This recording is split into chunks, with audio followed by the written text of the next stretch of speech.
Does your child struggle to remember new vocabulary? Well, I've developed a system to help your child remember new vocabulary and make it part of their language. In this video, I'll tell you exactly what my vocabulary learning system is, why it works, and how you can implement it. My vocabulary learning system is based on the following principles. First, use it. It's important when a child is learning a new word that they use it as much as possible. The second principle is understanding. It's critical that a child knows exactly what the word means and how and when to use the word. The third principle is variety. It's important that when a child is learning a new word that they do as many different activities as possible with that new word. And the fourth principle is batching. Learning words in related groups is going to make them much easier to remember. Hi, my name's Mr. Charles and I've been teaching English and in particular spoken fluency for around 10 years. On my channel, Mr. Charles's Classroom, we make content for parents to help their children learn to speak more fluently and confidently. If that is something that interests you, then please consider subscribing because we will be releasing new content every week. I have designed a vocabulary learning worksheet that can be easily printed, which can be used for any piece of vocabulary. It has two key features. The first is a variety of activities to help your child learn. And the second key feature is timing of practice. I'm now going to explain why the timing and frequency of how you practice a new word is so important in order to help the word become integrated in a child's vocabulary.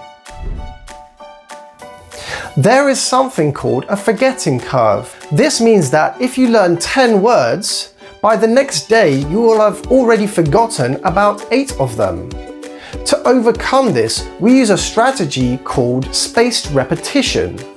This is where we work on a piece of vocabulary repeatedly, but with an increased time gap between each set of activities. This is really simple but really effective. Let's see how that works in my system. The optimum timing goes as follows.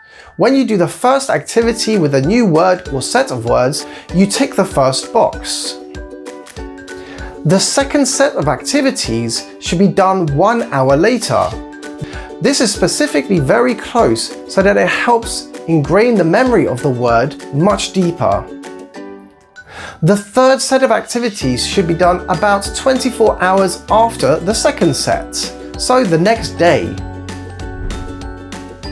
By the time a child has completed the first 3 sets of activities, they've done them all within 24 hours with an increased time gap. This is going to maximize the retention of this new vocabulary. Now to the activities. They are as varied as possible to maximize the chance that your child will confidently integrate the new vocabulary. The activities are also designed to get your child thinking about how to use the word. I recommend working with 4 to 10 words at a time, depending on the age of your child. You can also work with up to 3 batches a week. For example, you could do batch A 2 times on a Monday and 1 time on a Tuesday, and then you could do batch B 2 times on a Wednesday and 1 time on a Thursday, and so on.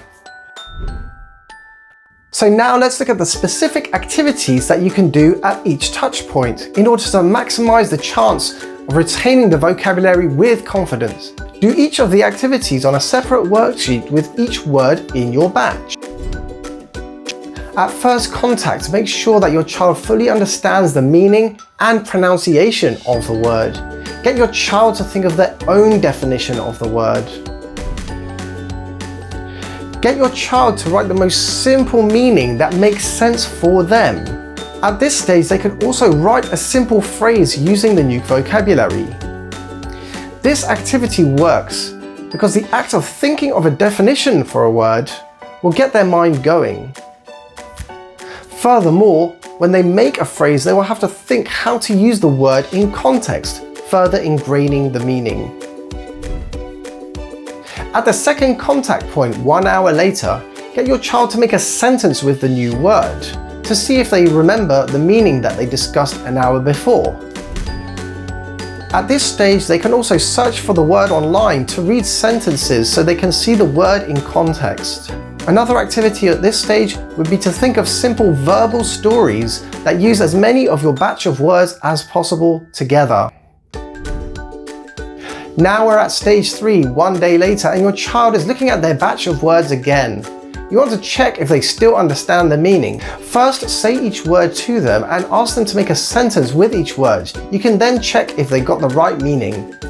Remember that the forgetting curve states that 80% of new information is forgotten within 24 hours. So if your child even remembers 2 or 3 out of the 5 new words, they're doing really well. After you've checked which of the words your child remembers, you can then look at the meanings, definitions, and sentences you made in the previous activities.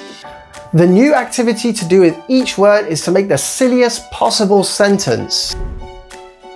Ask your child to think of a silly sentence for each word, but this time they're going to draw a picture depicting that sentence. Encourage them to make it as silly and creative as possible. Drawing pictures to learn new vocabulary is extremely powerful. I made a specific video exactly on this topic, which you can find linked in the description.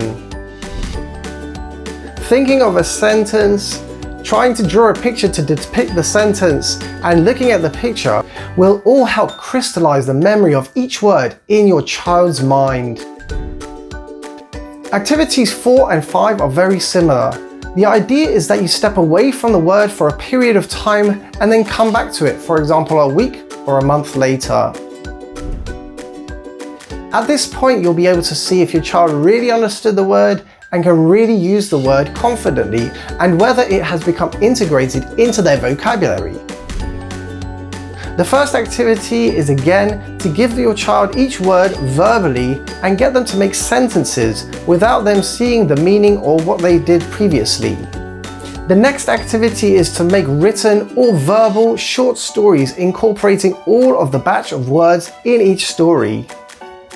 If you follow all of the activities and the timings that I've gone through in this video, then you will have a great chance of helping your child retain and confidently use new vocabulary. I would love to know how you got on with my activities. Let us know in the comments, give us your feedback, ask any questions, and maybe you have some ideas that I can incorporate that I hadn't thought of before.